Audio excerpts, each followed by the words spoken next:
Welcome back to my YouTube channel. How's everyone doing? Today, I thought we would run through a key side dish for me this Christmas, which is honey roast carrots and parsnips. To be honest, I like to roast carrots with most Sunday roast, so this is a good dish that you can do all year round. But I'm also gonna run you through a few little additions, a few festive additions that elevate this dish for Christmas and make it feel that little bit more Christmassy.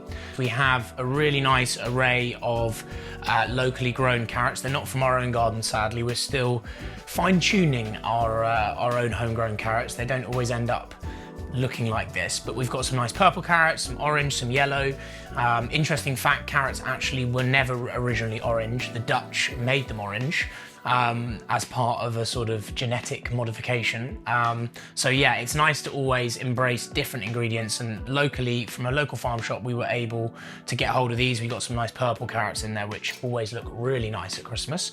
Also got a couple of parsnips. To be honest, I forgot to get parsnips, so we've just got two. You could probably do with a few more in there.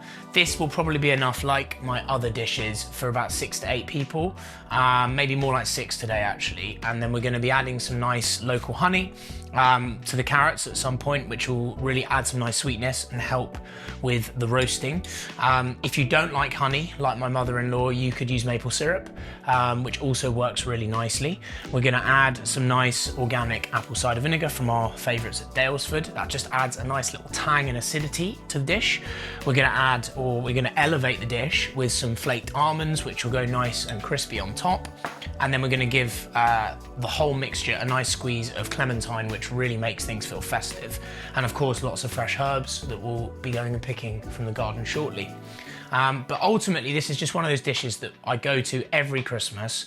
It can be prepped on the day. It's super quick, super easy to prep on the day when your turkey's in. It takes roughly 20 to 30 minutes in the oven. You can get it right to the point that it's roasted and then always reheat it nearer the time. So to be honest, it's really stress-free, and it's a really nice side dish with turkey, chicken, goose, or whatever you're gonna be cooking on the day. So yeah, let's get started and let's go pick some herbs from the garden.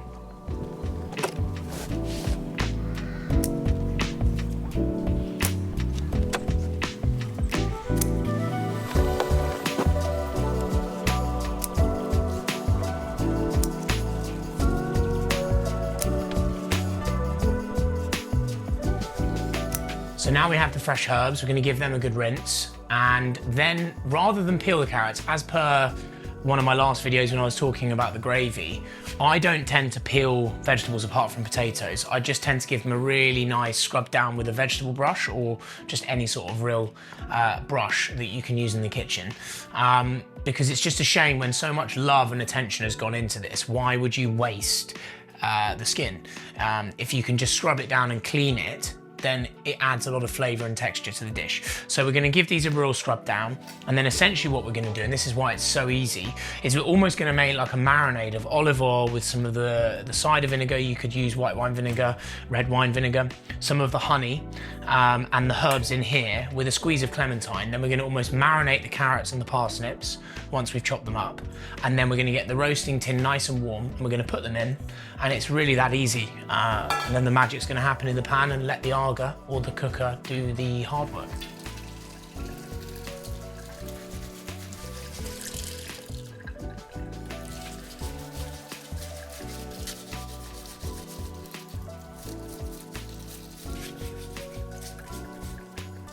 So the carrots and parsnips have been nicely scrubbed. We've just taken off a nice layer there, and they look a lot more fresh now, but you've still got a nice amount of skin on there. And as I said in my last few videos, you're not going to get any 𝘿𝒏𝒂𝒕 science facts from me, but I'm pretty sure that there's a lot of nutrients in that skin on there, and it'd be a shame just to lose that when you're peeling them.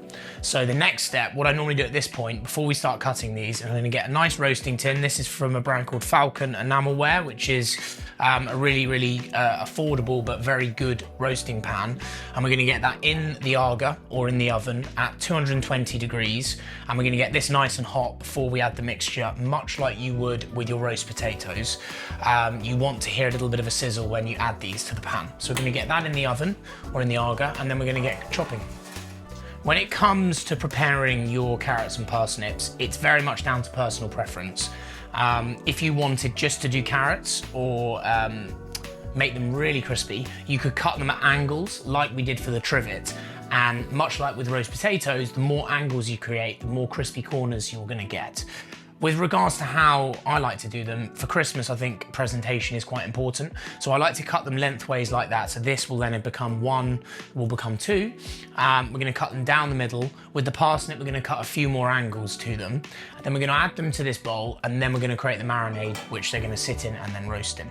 So yeah, with regards to the carrots, I'd like to take one lengthways like that, get your knife, keep your hands well away, and just cut right down the middle, like that. Creating this. Now, as I say, you could cut them like this at an angle, and that would create more smaller bits of carrot, but they would probably go a little bit crispier. But I like, from a presentation standpoint, I think these will look really nice when roasted. So we're gonna stick those in the bowl. We're gonna repeat. If you had a particularly big carrot, no innuendos here. If you had a particularly big carrot, you could obviously cut it down the middle again and create 4 pieces. But I think for this size, they're pretty standard. Cut right down the middle. I absolutely love these purple carrots. I mean, that is just magical. And if I've learned anything from Tim Spector, it is that the more colourful the fruit or veg, the better it is for you. Because that is a natural colour, that purple. So as I say, cut right down the middle. You want quite a nice sharp knife when you're doing things like this, and that's going to roast up and just look beautiful. Got a nice yellow carrot here. I've actually only got one remotely orange carrot, which wasn't deliberate. Cut down the middle. That's a nice yellow carrot there. Then we've got one more purple here. As I say, don't overthink this, but whenever you're roasting vegetables, I always like to think about the presentation at this point when you're preparing them, because ultimately the state you leave them in now before you roast them is how they're going to look, if not a bit more caramelized, when you bring them out the oven. So presentation at this point is still something to consider. When it comes to the parsnips, we have given them a good scrub, but this thing at the top can collect a bit of mud and a bit of dirt, particularly if you collect these from farm shops. They're not going to have been washed quite as intensively as a supermarket. So I just take the top off them. But that, once again, that's personal preference. Then we're going to cut down the middle, like that. And then, as you can see, that's created quite a large parsnip. Personally, I would then cut that down the middle again. And I think the nice thing about mixing parsnips with the carrots is they roast at a similar time, but it's nice to get them all mixed together. And particularly if you've got children, I'm not sure whether you find parsnips are quite a hard thing to encourage young people to eat, and they're obviously very good for you, and they're in season. If they're mixed in with the carrots, I'm not convinced your children will notice. So we're gonna just do that here. As I say, ultimately I would normally go for 1/3 parsnip, 2/3 carrots. We've probably got a little less parsnip here today because, quite simply, I forgot to get more parsnips. I don't have a professional setup like a Jamie Oliver where he has someone shopping for him, unfortunately, but maybe one day. So there you go, everything's cut in the bowl. Now what we're gonna do is we're gonna create a bit of a marinade for these to sit in and roast in. So first of all, what you want is a nice cold pressed extra virgin olive oil. Now the key to roasting is ultimately when you're roasting something, we talked about this with the roast potatoes, you always need a fat. Obviously when it comes to roasting vegetables that aren't potatoes, I would always use olive oil. You could use sunflower oil, you could use coconut oil, but olive oil seems to work the best and it adds a nice rich flavour to it as well. And when it comes to roasting, you always want the oven above 200 in order for it to actually roast. When it comes to the Aga, they actually call this top oven the roasting oven. This can get up to 240, 250, but with regards to obviously your conventional oven, set it at 200, 220 for roasting, otherwise it's not going to be hot enough to really caramelize. And you want a little bit of black, you want that charred element because that adds flavor to what you're cooking, particularly with vegetables. To be honest, it's been a real learning curve myself the last 5 or 6 years with cooking more home-cooked food. Is historically, I think grandparents particularly, it might resonate with you, with your grandparents, and when they used to cook, they would steam vegetables. It's now accepted that obviously when you steam vegetables, you do lose some of the goodness in the water, but also you lose a lot of flavor. And really, there's very little that I would steam now. I would almost always roast my vegetables. And the beauty of roasting is you can stick them all in one pan and it's in one pan, it's less washing up, and you don't need to overthink it, to be honest with you. The challenge with roasting, for any of you that are maybe slightly less confident in the kitchen is there's not a whole lot of time frames that I can share with you. There's an element of touch and feel. So when I say these are going to take 20 to 30 minutes, you want to have a quick look and you want to keep an eye on things. So we're going to add the olive oil first. As I say, this is a nice organic cold pressed extra virgin olive oil. I think it's from a brand called Citizens of Soil. We'll link that down below. So you're going to give it a nice glug on the carrots. Then you're going to go for some nice coarse sea salt. As we said before, never ever use table salt. It is not good for your health. Then we're going to mix it all in like that. And I think there's something quite satisfying about this because you're connecting with the food before you eat it. You're getting your hands dirty. At this point, to add a little bit of acidity into the dish, you're going to want to use a vinegar of some sort. As I say, you could use red wine vinegar, you could use white wine vinegar. We're going to use apple cider vinegar, purely because it's open and that's what we have in the house. Just a small glug. You don't want a huge amount, but it adds a nice bit of acidity. And when they roast, when roasting any vegetable, it can be really quite nice to add a little vinegar into there. And there's something, to be honest, there's something quite festive about the smell of that apple cider vinegar, so I recommend it. Then at this point, we're going to add a bit of honey. We have some local honey that my amazing videographer Jake and his wife Millie have bought us from Oxfordshire. You know, the one mistake that a lot of people make with honey is they keep it in the fridge. If you keep it in the fridge, it goes all solid and it becomes quite hard to use. I don't think honey's meant to be kept in the fridge, but you're going to add a nice little loop of that into there. I've just made a real mess. Probably should have used a spoon. But the reality is, yeah, just use do it to your personal preference. Touch and feel with this. But this honey is going to add a nice bit of sweetness into it. It's also going to help things caramelize. If I've learned anything, if you add something sugary into a roasting dish, it just makes things roast and caramelize that bit quicker. And on the subject of honey, provenance is extremely important, and without naming any particular mainstream brands, and I feel like I'm referring constantly to previous videos, which is probably good from a promotion perspective, but as we talked about in the gravy video, and I'm quite happy to mention the brand there, Bisto, there's no real meat in Bisto. There's no real goodness in Bisto. It's basically a fake product that makes companies lots of money. Honey is also, unfortunately, a real minefield. A lot of the mainstream brands that you get in supermarkets, believe it or not, they mix it with corn syrup. It's more of a sugar syrup and they add a bit of honey and they can get away with calling it honey. So it is worth investing in a good local honey. We're very fortunate here that we have a lot of local producers, but there are some really good websites like Piper's Farm, like Riverford, that sell amazing British proper honey. So I recommend you invest in that because it will make a difference. Next up, we're going to add the festive twist to this dish, which is going to be a nice squeeze of clementine. You could use orange if you had an orange in the house. Clementine, I think, is a little bit sweeter. Don't quote me on that. But we're just going to cut a clementine in half like this. And then we're going to use the whole lot and we're just going to actually squeeze it. There doesn't look to be any pips, but one trick that I've learned from all the cooking videos that I've watched online, and as I've said many times, I'm not a professional chef, I'm learning as I go, like most of us, is if you squeeze any citrus over your hand, you'll catch the pips. It's quite straightforward. Otherwise, you'll get some pips in there, which is never ideal, particularly if you're roasting. So we're gonna add that clementine juice in there, let it go through your hands. There's no pips in these, actually. They might be pipless. I'm gonna add all of that in there. That will also add some sweetness, but also some acidity, so it's nice. And that it just smells like Christmas. It smells amazing. So that's in there, and then we're gonna get the herbs in. The beauty of doing it in a bowl like this and roasting it in a tin is you really, aside from the chopping board, which to be honest will be in use all day Christmas, you're not creating much washing up. So we're gonna add 2 herbs today. You could use rosemary, you could use marjoram, there's loads of herbs that you could use, but when it comes to carrots and roasting, thyme just works so well, and I think thyme and clementine just work really well together as flavors. So we're gonna strip the leaves off there and add this in. Now what I like to do when I'm roasting veg, and similar to when I was roasting the potatoes, is I'll add some herbs in now, and then we'll add some in just near the end, because what does tend to happen is the herbs seem to cook off, and it's nice, even just from a visual perspective, to have some fresh thyme in there just before you take them out of the oven. So we're gonna strip that, it's quite fiddly. We're also gonna add in some nice sage. Now, Be careful with sage. Sage is quite a strong flavour. You want to tear the leaves to really sort of open them up, open the leaves up and activate them.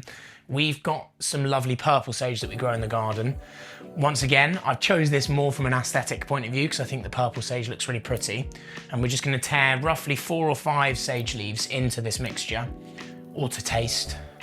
As I say, if you're nervous, use less probably with sage because it is quite a strong flavour. I'm going to add those into the mixture. And what I would say is something I've definitely learned from cooking more and more in the kitchen, and particularly with Sunday roasts, is that herbs really do make a difference. They elevate a dish, fresh herbs. And there's so many amazing herb pairings like rosemary and thyme with potatoes. Obviously, rosemary and thyme go with most vegetables when you're roasting them. So if you're looking to do or to add one thing this Christmas to your dishes, add fresh herbs if you aren't already, because they will elevate the dish to no end. And then what normally happens is when I run out of patience, I start just sticking the whole stalk of thyme in there, which to be honest, then it roasts in a slightly different way and it adds a different visual as well. So don't overthink it when it comes to roasting. Okay, smells amazing. Your roasting tin should be nice and warm at this point. So we are going to get the roasting tin out. We're going to add this in. We're going to stick it in the oven for, as I say, for roughly 20 to 30 minutes at 220 degrees Celsius. And then hopefully the magic is going to happen.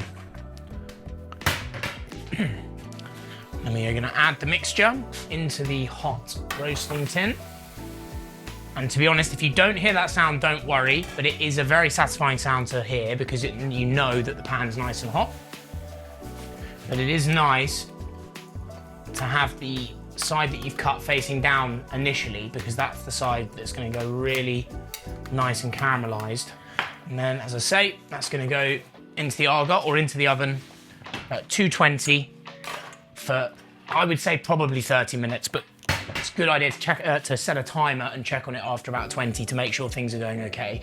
And maybe at the 20 mark, give it a good shake round, maneuver things around to make sure that they're getting nice and caramelized on every single side. It's been roughly 20 minutes. We're going to have a quick check on how our carrot and parsnips are doing. Smells amazing. They're getting there. Still a while to go. This might actually, and the thing with an argo worth mentioning is it loses heat throughout the day. So to be honest, timing is a little bit trickier. I think if these were in an oven, they'd be a little bit further along, but we're not in a rush today. So we're going to just move them around a little bit, and then we're going to get them straight back in to keep that magic happening. The smell, very festive. And it's probably a good time to mention something that I'm not sure I covered earlier on in the video, and that is an ingredient which we have here, which is flaked almonds. Now, much like other dishes, there's lots of different ways you can elevate them for Christmas, like adding something like a clementine, which makes it festive. Just to elevate this carrot dish in general, there's two things that I've often found to be very successful to add. You could either do sesame seeds, which work quite nicely, and they go really nice and brown and crisp, and they just add a bit of texture and lift the dish. But in this instance, we're going to use flaked almonds. So we're probably going to add these about 10 minutes from the end, so in about 5 or 10 minutes. And these are going to go nice and golden brown and just add a little bit of crunch and a bit of texture and a nuttiness to the overall dish. And it's just an additional, very easy thing you can do. But generally, people tend to think, you know, it's not all about what people think, but obviously people are like, oh wow, this is very much like a restaurant dish. And it's just a simple little addition which just takes your dish to a whole nother level. So that took actually nearly 40 minutes in the Argo. But yeah, as I say, in an oven, it would probably be a fair bit quicker. We're going to get these out. We're going to plate them up. And we are pretty much there.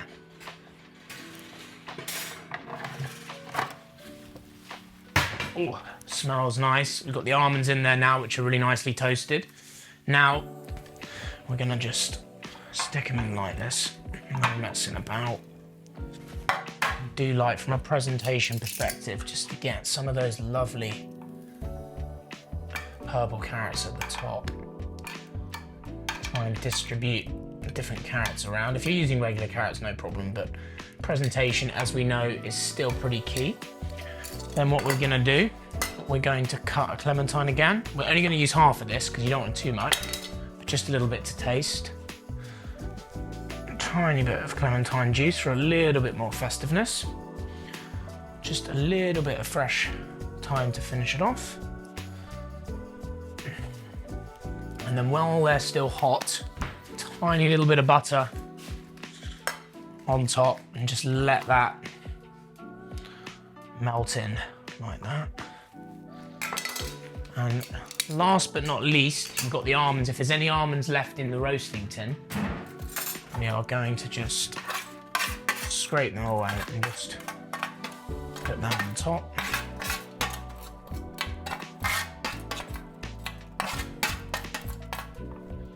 And we are done. There you go. Festive carrots and parsnips. I think we're going to call them what? We're going to call them just festive carrots and parsnips rather than honey roasted, because you could use maple syrup if you're not a honey fan, or if you're vegan. So there you go. Perfect side dish. Works really nice with pretty much any Sunday roast, but particularly well, I think, this Christmas. It will serve you well. You can do it on the day. It combines two vegetables. So to be honest with you, I'd be happy to serve that alongside the roast potatoes, cauliflower and broccoli cheese, and maybe some sprouts for good measure. But don't overthink it on the big day, because you've got enough on your plate. And ultimately, Christmas is all about spending time with family. So you don't want to be stuck in the kitchen all day. So yeah, one of my go-to Christmas dishes. And there you have it.